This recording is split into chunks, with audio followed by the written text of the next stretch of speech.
Pakistan peoples party की क़यादत दो राह पर खड़ी है और आगे इनके पानी है और पीछे इनके आग है। अब पाकिस्तान पीपल्स पार्टी की क़यादत फैसला करे तो कौन सा करे। एक तो नून लीग की सियासत मौजूदा पीपल्स पार्टी की नौजवान क़यादत को पसंद नहीं है, लेकिन बूढ़े उनके वालिद जो हैं वो इसी नून लीग की सियासत को बर्दाश्त करने के लिए तैयार है, क्योंकि नून लीग के पीछे एस्टेब्लिशमेंट खड़ी है और आसिफ अली जरदारी को अपने ही बच्चों का फ्यूचर नजर आ रहा है। उनका फ्यूचर ब्राइट बनाना है या ब्लैक बनाना है, यह आसिफ अली जरदारी के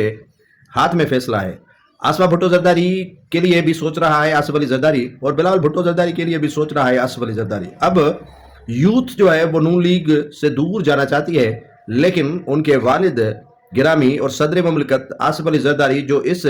सिस्टम के बुनियादी रुकन हैं और इसी मौजूदा सिस्टम के तहत वो सदर ममलिकत बने हैं और इसी सिस्टम के खिलाफ वो किसी साजिश का हिस्सा बनना नहीं चाह रहे हैं और इस्टेब्लिशमेंट से भी वो अपने साथ बच बचाव करके चलना चाहते हैं और इस्टेब्लिशमेंट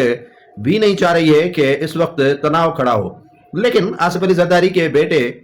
बिलावल भुट्टो जरदारी और उनकी बेटी आसफा भुट्टो जरदारी चाह रही है कि मौजूदा सूरत हाल में नून लीग से किनारा कशी की जाए और नून लीग से दूर भागा जाए। लेकिन आसिफ अली जरदारी इसी मूड में अब तक नहीं है, क्योंकि वो चाह रहे हैं कि एस्टेब्लिशमेंट साथ